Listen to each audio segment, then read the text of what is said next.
Manner جو ہے وہ تمہارے لیے ایک مینرزم کا اگزامپل بنا کر بھیجا ہے تاکہ تم انہیں فالو کرو. In some of the benefits religious terms میں دیکھیں آپ کو پتہ لگے گا اللہ کا تعارف آپ کو رسول اللہ کی باتوں سے پتہ لگے گا, رسول اللہ کے الفاظ سے, ان کی دعاؤں سے. آپ حصن المسلم کھولیں, اس میں صبح و شام کے اذکار کھولیں, وہ کس نے دعائیں سکھائی ہیں؟ رسول اللہ نے. اس سے آپ کو اللہ کا تعارف ہو رہا ہے, اللہ ہے کون. تو ہمیں تو اللہ بتانے والا نبی صلی اللہ علیہ وسلم ہے, ہم کیسے کہہ سکتے ہیں نبی صلی اللہ علیہ وسلم کی ضرورت نہیں, نعوذ باللہ. دوسرا مینرز اینڈ مورلز, رسول اللہ صلی اللہ علیہ وسلم نے کہا میں کریکٹر کو کمپلیٹ کرنے آیا ہوں. آپ کو ایسے ایسے اصول ملیں گے کنفلکٹ ریزولیشن کے, لیڈرشپ کے, آپ کو مینرزم کی پیک نظر آئے گی جو آج جو ہے وہ گورے بتا رہے ہیں. میں ابھی ایک آرٹیکل پڑھ رہا تھا چند دن پہلے, ہاؤ ٹو انکریز کانفیڈنس. اس میں انہوں نے پہلے دو طریقے بہت سے بتائے تھے. پہلے دو یہ تھے تیز تیز چلا کریں, دوسرا تھا کہ آہستہ بولا کریں. انہوں نے کہا تیز تیز جو چلتا ہے اس کی باڈی لینگویج یہ کہ کانفیڈنس آتا ہے, اور رسول اللہ سب سے تیز چلتے ہیں. صحابہ کہتے تھے ایسا لگتا تھا پہاڑی سے نیچے اتر رہے, اتنا تیز چلتے تھے. اٹس اے چال آف اے ونر, یہ ونر مائنڈ سیٹ ہے. سست چال اور کنڈے جو ہے وہ نیچے کر کے چلنا, وہ کچھ لوگ کہتے ہیں جی ہم عاجز ہیں, تو یہ عاجزی نہیں ہے, آپ کو ونرز والی چال چلنی چاہیے. دوسرا آہستہ بولنا, وہ سائیکالوجسٹ کہتے ہیں جب آپ بہت تیز بولتے ہیں اس کا مطلب ہے آپ کے ذہن میں یہ کہ اگلا میری بات نہیں سنے گا, اس لیے آپ تیز تیز بولتے ہیں محفل میں. تو اتنا کمانڈنگ بولیں کہ سارے چپ کر جائیں, اور کوئی بات نہیں اگر وہ آپ کو کٹ کر دیں, کوئی بات نہیں, خاموش ہو جائیں. لیکن رسول اللہ صلی اللہ علیہ وسلم, حضرت عائشہ کہتی ہیں کہ ان کے الفاظ ہم گن سکتے تھے, اتنا آہستہ بولتے تھے, اتنا کمانڈنگ بولتے تھے کہ ان کے الفاظ ہم گن سکتے تھے.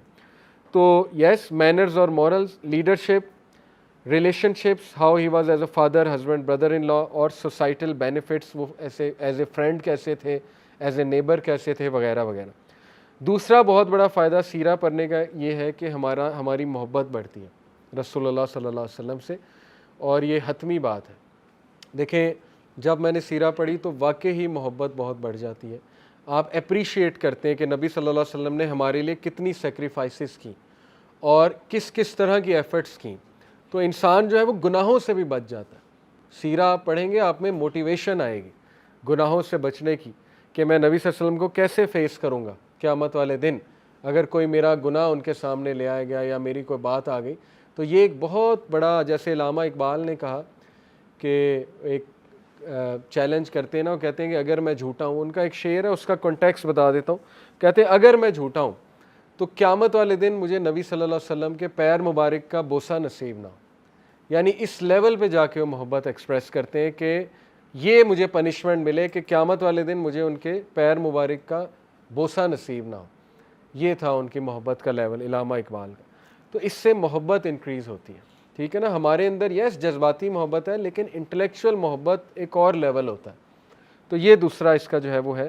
تیسرا فائدہ اس کا یہ ہے کہ ہمیں قرآن سمجھنے میں جو ہے وہ بہت مدد ملتی ہے سیرہ پڑھ کے, کیونکہ ظاہر ہے قرآن کی آیات جو ہے اس کا تعلق رسول اللہ کی زندگی کے ساتھ ہے, اس کے ایونٹس کا تعلق. کئی آیات آپ قرآن کی پڑھیں گے, لیکن یہ کہ جب آپ سیرہ کی نظر میں دیکھیں گے تو آپ کا پرسپیکٹیو چینج ہو جائے گا. جیسے میں آپ کو ایک مثال دیتا ہوں, اِنَّ مَعَ الْعُسْرِ یُسْرًا, فَإِنَّ مَعَ الْعُسْرِ یُسْرًا, اِنَّ مَعَ الْعُسْرِ یُسْرًا. اس کی کیا آپ سمجھتے ہیں ٹرانسلیشن, اور کیا ہے اس کی انٹرپریٹیشن؟ جنرل ہے اور وہ بھی ٹھیک ہے. وہ یہ ہے نا کہ ہر مشکل کے بعد آسانی, اور 2 بار آسانی ہے. اب آپ سیرہ کی روشنی میں اس آیت کو پڑھیں گے تو یہ آیت کب آئی؟ جب رسول اللہ صلی اللہ علیہ وسلم جو ہے وہ سب سے اپنے ٹف فیز میں تھے, شیب ابی طالب اور یہ سب سے ٹفسٹ فیز, اور پھر اللہ نے انہیں مبارکباد دی اور خوشخبری دی اور یہ دلاسا دیا کہ تمہاری دعوت میں جو تنگی آ رہی ہے اس کے بعد آسانی ہے. اور پھر کیا ہوا؟ مدینہ میں آسانی آئی کہ نہیں آئی؟ اور سب سے بڑی آسانی کب آئی؟ فتح مکہ میں. تو یہ سیرہ کے کانٹیکسٹ میں پتہ لگتا ہے کہ ایکچولی اس ورس کا مطلب یہ ہے کہ دعوت کے کام میں مشکل کے ساتھ آسانی ہے. ہاں جنرلی بھی ہے, لیکن اصل میں اس کا یہ مطلب ہے کہ دعوت کے کام میں جب حق کے لیے نکلو گے تو مشکل کھڑی ہوگی, لیکن آسانی 2 بار آئے گی تمہارے, تمہیں بہت سکسیس ملے گا, کیونکہ جو بندہ حق کے لیے نکلتا ہے اللہ اس کی سائڈ پہ آ جاتا ہے. تو یہ اس طرح قرآن سمجھنے آپ کو بہت ہیلپ ملے گی جب آپ کے سامنے وہ واقعہ نکلے گا کہ اچھا اس کا یہ تھا, اس کا بیک گراؤنڈ یہ تھا.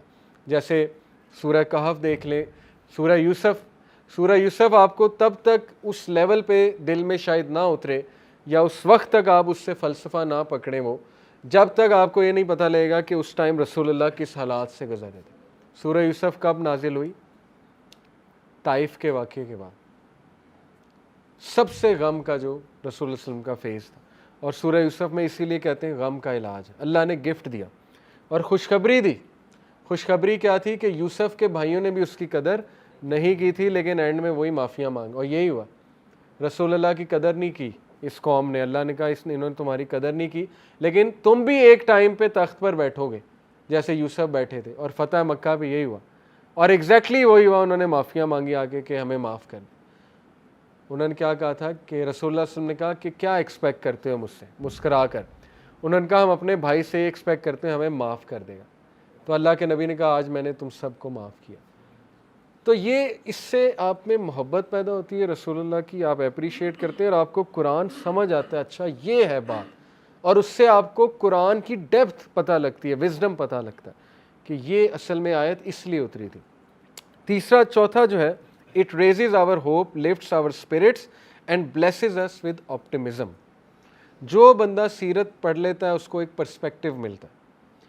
میں آپ کو ایک پرسپیکٹیو دیتا ہوں. دیکھیں, نہ صرف یہ کہ رسول اللہ کے بارے میں سیرت سے آپ کو پتہ لگتا ہے, آپ کو ان کے صحابہ کے بارے میں پتہ لگتا ہے. میں آپ کو ایک پرسپیکٹیو دیتا ہوں.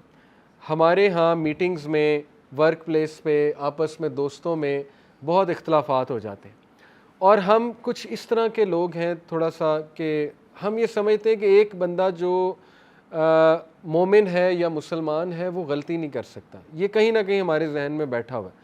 ہم یہ سمجھتے ہیں کہ وہ بندہ جو ہے نا بس اب اینجل بن گیا ہے اور اس سے کوئی غلطی نہیں ہو سکتی, اور اگر ہو جائے تو ہم ایکسٹریم ڈپریشن کا شکار ہو جاتے ہیں اور شوق میں آ جاتے ہیں. یہ کیا؟ سہیل بن عمرو نے کہا تھا حدیبیہ سے واپس آ کے, قریش نے پوچھا کیا دیکھا تم نے جب حدیبیہ کا وہ پورا کرنے گئے تھے ایگریمنٹ.